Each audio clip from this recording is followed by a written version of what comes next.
So delighted to say, joining us for the first time on the We Are West Ham podcast to look ahead to Wednesday's game at Anfield in the Premier League against Liverpool is Henry Jackson from This Is Anfield. Henry, great to have you with us on the show for the first time. Cheers for having me. I know it's a bit of an age-old football cliche about people, fans of, I don't want to say smaller, but sort of perceived smaller clubs going up against big teams and going, everyone convinced themselves, this is a good time to play them. And I think it's fair to say that in the build-up to the game at Manchester City on the weekend, most football fans, neutrals, were thinking that City were going to do a job on Liverpool at Anfield. It wasn't to be. You got the 1-0 win. So all of a sudden, from West Ham fans, me included, thinking, really struggling at the moment. It's as good a time as any to go there. They're going to come off the back of a bit of a humbling at the hands of Manchester City. Happy days, here we go. It actually turns out you've beaten City, probably likely to be the foundation cornerstone that launches your 25-game unbeaten run in the Premier League, starting with a 4-0 win against West Ham at Anfield on Wednesday. Yeah, I mean, to be fair, I never saw it coming in a million years. I'm a bit of a pessimist anyway, even after all that we've done in the last 3 or 4 years. But yesterday, I thought really was going to be a humbling. Like you said, I thought the Rangers, people talked up the Rangers game as like, this is going to be the game that turns their season around. Like, image of like a 4-1 City win and just kind of the same old mistake. So it was just a really pleasant surprise. And it wasn't sort of they didn't fluke it or anything. It wasn't an ugly 1-0 where City just dominated the game. They matched them with quite a few injuries. Milner at right back looked a disaster when I saw the team. Loading up against him. Gomez, who's a good player, but he's not been playing much at the back and at centre back. So that team, immediately, I just thought, here we go. But they were fantastic. Best performance of the season by a mile, and it felt like a game that we've seen between those two for the last 4 years. It didn't feel any different in terms of quality, and Liverpool really did match them. So, yeah, after a dire season, let's be honest, it was a massive, massive win that hopefully is sort of season changing, but you never know. Henry, obviously the poor start obviously leads to, it's inevitably going to lead to some fans criticising certain aspects of the club and the way it's been run recently, and that was quite heightened before probably the Rangers game, maybe before the City game. Particularly on social media, fans accusing the owners of not investing right. Obviously, the only real big signing was Darwin Núñez in the summer. Yeah. What's your view on that? Because I'm looking at it going, well, Darwin Núñez wasn't cheap, was he? I think it was touted at being sort of close to 85 to 100 million pounds for that. Yeah. Okay, he was the only real signing, but it's not as if Liverpool's owners don't invest. No, I think like most things in football, especially social media, there's no middle ground anymore. Yeah. So it's a hysterical reaction either way. So people, they're either the worst owners in the history of the club, or maybe people defend them too much. And I think with them, there is a middle ground. They have spent money. They are quite savvy with the way they spend. I certainly wouldn't say they spend big, and I think they could spend more. Put it that way, everyone will look at sort of the Van Dijk and Alisson signings, but that was very much through the Coutinho money they got. So I get a lot of the criticism. A midfielder had to come in the summer. That was pretty inexcusable. I think they deserve a lot of criticism for that. If Klopp wanted, there's always the chance that Klopp wants the players. He picks the players that he wants, and if he can't get that specific player, then he doesn't bother sometimes. So I wouldn't put it solely on the owners. I'd blame Klopp as well. I think I look at it and see it as a sort of, they've done a lot of good and bad. They've invested a hell of a lot of money in the stadium, redoing the main stand. There's another Anfield Road end's being redone. They've got Klopp to start with. So they've done a good job overall, but I do get the frustration with fans that we've been in this position to kick on and, matching City. And it's just been a few times where you can see the chance to sort of stay with them, and we've gone backwards a little bit with an aging team that's ignoring yesterday, which was fantastic. You've got a lot of players 30 plus now who are still very good, but the squad needed more reinvestment, I think. Henry, it's an interesting one, and I found it really surprising to see Liverpool let Sadio Mane go over the summer. I understand that. I think it's probably wage demands with Salah's new deal that he got, obviously. Mane wanting another bump up in his cash to stay on, that it got to the stage where perhaps it was like a bit of a financial stretch to keep them both on. But I was really stunned. He seemed to, and I understand why, because it's Mo Salah, and he's sort of that Liverpool legend, isn't he? And he's the superstar of the team, if there is one. Whereby perhaps you always felt that he was a little bit overshadowed, despite the fact that he scored so many important goals and was an absolute class act, particularly last season. So I was surprised to see him let go. Were you of the same opinion? And because that's one of the things I've thought at the beginning of this year. Oh, look, they are missing him. Look at it's not a surprise. I think it's an interesting one because I think I hear a lot of fans from the outside who aren't Liverpool fans say similar. And I personally, I thought I was being really original then. Absolutely love Sadio Mane. He's one of my favourite Liverpool players of all time. Unbelievable player. But I actually thought, and still do think, they let him go at the right time because just turned 30. And I think he's still a top player. He's going to score loads of goals for Bayern, win trophies and all that, and be around still for several years at the top probably. But he'd lost that kind of electric burst of pace he had 2 years ago when we won the title. He was probably our best player that season. Over 10, 15 yards, he just lost that a little bit, and Klopp turned him into a centre forward when Diaz came in. And he did really well, scored goals and played well. But his all-round game, I think, was just not quite what it was. It wasn't quite at that absolute world-class kind of level where his touch just started getting a little bit sloppier, and it's been ultra critical, walk into most teams still. But I got it. Bringing in Nunes instead, who's 23, I think it's kind of clouded a little bit because Nunes has struggled to get going so far, I think. So, Would I still want him there? Yeah, quite happily. I'd have him around, but I understood why they got rid of him, and I don't think you're going to see the same. I don't think he'll ever be the same player again at Bayern that he wasn't. So, yeah.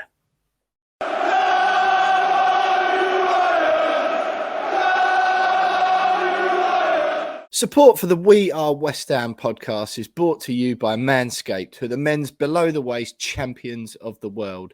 Manscaped offer precision-engineered tools for your family jewels, and they just launched their 4th-generation trimmer, the Lawnmower 4.0, all across Europe.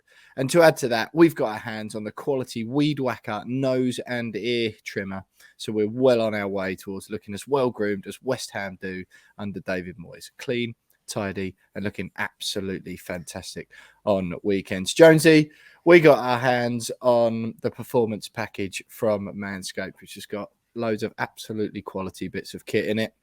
And I think you've got yours there. Yeah, so I've got the performance package here. I even throw in a free toiletry bag as well, which Happy days. Can't go wrong with that.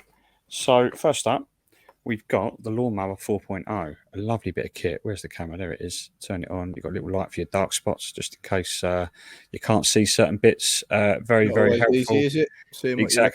Exactly. So that's got that's waterproof. It's it's very, very nice on your skin. So well worth a go on that one. Vouch for that personally as well, 100%. Jonesy. That's a very good bit of kit for the job. Me too. Weed Whacker. When you're getting old, a little bit like me. You get hairs popping up in places you don't really want them, and they're very persistent. They keep coming back, so this does the job for that. I actually found one out my ear the other day, Jonesy, and I'm not even 31 yet. It's not ideal. I'm 34 and a half, and it's a struggle, mate. It's a struggle. So this stays close to me in the mornings. At all times. Yeah, particularly in the mornings when I'm in the bathroom, just in case I find anything. But the good stuff in here actually is pretty good. We've got Crop Reviver.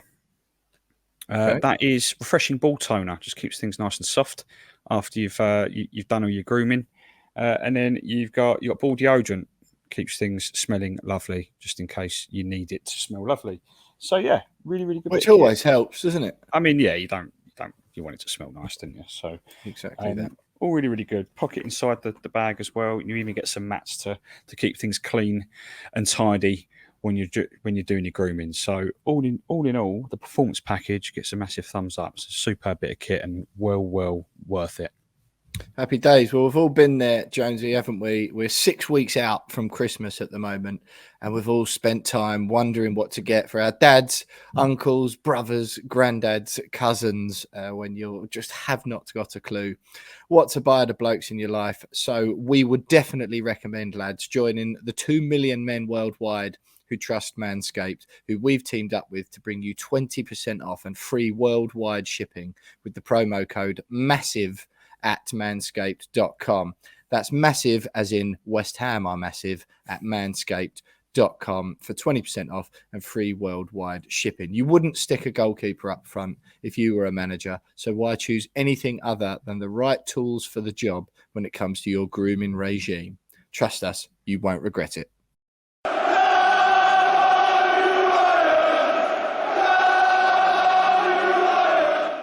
He did score an absolutely saucy chip at the weekend. I mean, they beat Freiburg 5-0 or whatever it was, but it was an absolute, he got played through, just a little dink over the keeper. It was nice. But no, I feel you. I think I could score against Freiburg, to be quite honest. So, Henry, obviously you mentioned there the year you won the title, Sadio Mane was your best player. Another key player that season was Trent.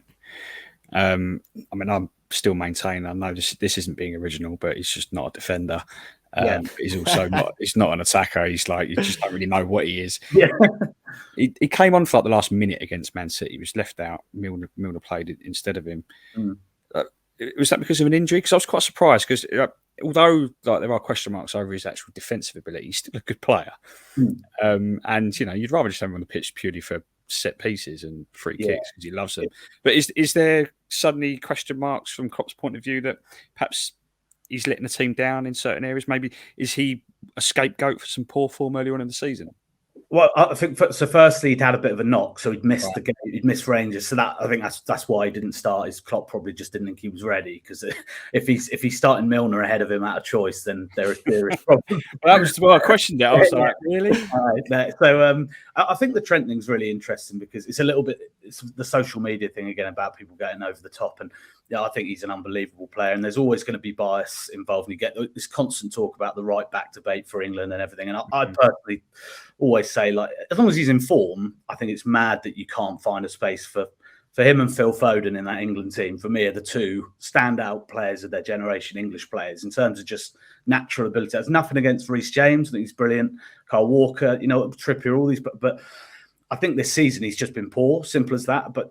And players have poor runs of form. It happens. And so he has been all over the place defensively and deservedly got left. Well, I don't know. He didn't get left out of the England squad, did he? I don't think in the end. But just dragged along for the ride and then completely not used. The he's had is fair. Totally deserves it. But this sort of narrative that he's a terrible defender is not true, because you can't be part of this Liverpool team that's getting 90-odd points in a system that is really, really attacking. He's not playing in a team with a low block that has loads of kind of support around him. He's playing in an ultra-attacking role where he's going to be exposed. As soon as Liverpool lose the ball, he's going to be out of position because he's in the other half. And don't get me wrong, one-on-one, he's not a great defender. One-on-one, I worry when he gets up against, a top winger. But I've seen him have great games. He had a game against Sane in the Champions League a few years ago when he was unbelievable against City defensively. And I think any kind of, rule, sort of, whatever the word is, writing him off and at 24 and sort of saying he's going to have to change position, I think it's harsh. And I think eventually he'll kind of prove people wrong. I remember Gerrard having a terrible slump when he was similar sort of age. He got dropped, I think, by Houllier, and there was all sorts of criticism of him. So I get the criticism, and I get the tribalism of, every time he makes a mistake, then it's all over social media. But don't tell me that Reece James, Kyle Walker, look at Cancelo yesterday for Salah's goal. Awful. He was terrible yesterday. So and he's a brilliant player, Cancelo, but he's also not a great defender. And I've seen Reece James make mistakes. I've seen more mistakes. So I stand by. I think he's a phenomenal player, and he'll come good. I think it's a strange one with players like Cancelo, less so because obviously he's not English, but with the fullbacks who've also got outstanding attacking abilities, it's almost like it almost highlights any defensive weakness a bit more, if that makes sense, because it's like because no one's really talking about how good Kyle Walker is in the other half. Or, I mean, Reece James, to be fair to him, all right, probably not from dead ball situations, but he genuinely is an attacking threat. And my personal opinion is I'm gutted that he's out of the World Cup, because I he's very good personally think I'd prefer him in the starting 11. But where he's not outstanding going forward, like Trent has been the past couple of years, it's almost in a weird way that there's not as much scrutiny on his defensive game either, if that makes sense. Yeah, and it's like being good going forward automatically makes people sit up and go, hang on, you're a right back, you shouldn't be that good in the opposing half. I need to bring you down a peg or two, or I'm really all of a sudden hyper aware of very English defensive mistakes. Yeah, exactly. We love as soon as someone's great at something, we then love tearing them down in another, or just finding a reason. Rather than just, he wasn't English, but even Dani Alves, who's probably as good a right back as I've seen, probably, right, he would get stuff like, but can he defend? And it was like, well, maybe he might not have been Maldini. It's not Gary Neville or Cafu or something like that. Yeah, half decent defense. I think I was pretty young. I don't totally remember. I think Ashley Cole, when he was young, would actually get a bit of stick for being not a great defender, because he was he was a bit more attacking. I remember him at Arsenal, and then he's probably the best defensive fullback England have ever had, virtually. So I think it's just this lazy narrative that once you bang on, like as soon as someone's really good at something, it's, they can't great attacker but can't defend, or vice versa. Yeah. Well, I mean, Ronaldo scored 24 goals last season, and all you heard, he doesn't press though, does he? Yeah, exactly. All right, well, the narrative with Ronaldo was that he should never have gone back. It was a terrible move. It's like, we scored 24 goals, isn't he? 24 goals. That's actually that's quite good, I think. Yeah. I'm pretty sure. Look, Henry, let's sort of look ahead to this game Wednesday night. Then obviously Liverpool going into it on a bit of a high. West Ham unbeaten in 3 in the league now. A little bit of stability that we were craving at the beginning of the season. And not a great result at Southampton, because they're struggling. I watched them at St Mary's myself against Everton a couple of weeks ago. They were poor. So I was hopeful, a poor Everton side beat them. Or not poor, Everton were good on the day, but a recently struggling Everton side. So I was hoping West Ham could go there, twist the knife in a bit on Hasenhüttl. Weren't able to do that. What are you thinking then Wednesday? How are you feeling about this game Wednesday night at London Stadium? I mean, everything should point towards a Liverpool win, really, when you sort of look at what they've done against City, and the record against West Ham over the years has been very strong. But I always fear West Ham. There's certain teams in the league that I was just sort of fear, even though we've had plenty of easy wins. Maybe it's some sort of thing with Moyes, the ex-Everton thing, that kind of he relishes kind of getting a few points off Liverpool. I don't know if it's that you've got players who have done very well against us in the past. I don't know how Antonio's doing at the moment. I haven't seen a huge amount of you, or if he's injured, but he's caused us nightmares at times. Yeah, Schumacher will start ahead of him. Yeah, he better anyway. I assume that, and he's obviously doing well. So, everything in terms of momentum, the week that Liverpool have had, you would now, looking from the outside, think 2 big wins in a row should then sort of kick on, and not an easy win by any means, but sort of grind it out. But I've been here before this season when you get a little bit of a false dawn with Liverpool, and then the next, I can easily see a situation where it's just a bit of a drab 0-0 draw or something like that, and they just don't quite get going for whatever, they just haven't got that same thing. Maybe the intensity of yesterday's game potentially takes its toll. Jota's got injured now. They've still got quite a few injury problems. So, I think we'll win. I do, but I think it would only be by a goal or two, and be tight for much of the game, I think. In terms of the way that David Moyes might be approaching this, Henry, in that, Liverpool have had their struggles this year. They're well documented. Like, what weaknesses is he looking at Liverpool going, right, well, X, Y, Z have already exploited Liverpool's weaknesses this season. How can I do the same? Where's he looking at Liverpool's team? To be honest, I think barring yesterday, which was very different for whatever reason, I think legs is what I look at. That's what I've looked at in almost every game, is that Liverpool in the last 3 or 4 years have outrun everyone. Pretty much that's been that, this intensity is our identity thing that they talk about there, and that's gone for much of this season. The games we've lost, whether it's Arsenal away, various, I run out of so many defeats and draws, but there's just so many games where you look at it, and Fabinho and Henderson have looked leggy and slow in midfield. Van Dijk's not quite looked himself. Matip, it goes on and on. Robertson, even before he got injured, Trent.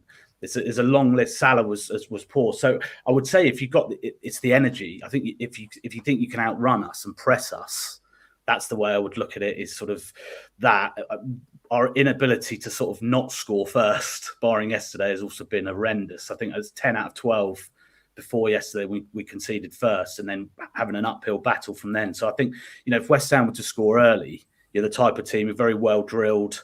Not easy to break down. It's very different to City. I can see the game being a very different sort of style of game, not open at all. So I think that first goal's massive. I think Moyes should certainly be looking at that and thinking if we can get ahead, then the same old doubts could creep back in. So, and then obviously defensively, whether or not Trent will come back in or still be terrible form-wise, I don't know. But Konate's out, Matip's out, so it'll be Gomez again. They obviously did well yesterday. So. I think it's the defensive. I would, if I was any other team playing Liverpool at the moment, the last thing I'd be doing is sitting back against them, which maybe they've done it's understandable to do when they were sort of at the top of their game. But with the players West Ham have, Bowen and Scamacca and these players going forward, I would be thinking get that first goal, outrun them, make the most of what is still an aging team, try and get the better than that way. Yeah, all of that sounds like sensible. That's so simple as well, doesn't it? Yeah. So of course, that's what we'll do. We'll just definitely do that then. Yeah. Just get Moisey listens, doesn't he? So, he's been taking our advice the last couple of weeks. I'm not sure though if he's not the sort of bloke to do that, is he? He's not going to be go to Anfield and press, is he? No. It'll be the same. I'm sure he'll sit back and look to frustrate and hit us on the break. Yeah, exactly that. Yeah. And again with that, when we concede within 4 minutes and that whole plan goes out the window, here's another 86 to endure. Henry, look, it's been brilliant having you on the show. We really appreciate you giving us your time. Give us a score prediction in Wednesday night, Liverpool v West Ham, Anfield in the Premier League. I'll go a more gritty 2-1 compared to yesterday. I think it won't be a classic, but 2-1. Jonesy, has your approach or view on Anfield games changed at all? Despite we got our first win in 306 years a couple of years ago, has your approach or mindset changed at all? Because I'll be honest, we might as well not even waste the petrol and energy going up the road, in my opinion. No, I mean, what is it? One win in 55, 56 years, maybe even longer than that. It's something like that at Anfield. The win under Bilic was our first one in 50 years, I think. So what is it? Yeah. But it's only about 3 draws as well. It's not we haven't won there for ages. It's like a 98% loss record. Yeah, it's something silly like that. But the thing that does give me a little bit of hope is that our last maybe 2 or 3 visits, they've been narrow defeats. Like last year was a late winner, wasn't it? Yeah, I think it was a 2046. Yeah, chucking a 2-2 draw, which I think we led twice in that game. And so, I feel like I'm going to jinx this now, but we haven't gone to Anfield recently and been absolutely spanked. Which, previous to that, it was 4-0 wins, 4-0 defeats, 5-0 defeats, stuff like that. So since Moyes has come in, we've been a lot better at Anfield than years gone by. So, and I think it'll be a similar thing. Like obviously, as you said, he's going to go there. He's going to sit back. We're a better team without the ball. We're going to try and catch Liverpool on the counter. I'm going to go for a 1-1 draw. Nice and tight. Nice and tight. And it wouldn't surprise me if we're winning and it'll be like an 85th minute winner, equaliser from Nunes or something. Because obviously we tried to sign Nunes in January. Proper spurious VAR decision. Yeah, be like really dodgy. Yeah. I'll be honest, Josie. I'm sort of. I mean, a 1-1 draw would be delightful, but that is all of my prediction just based around exactly what you just said. I'm just already bracing myself for a dodgy VAR decision to go against us. That's going to make me really angry and annoyed and ruin my Wednesday.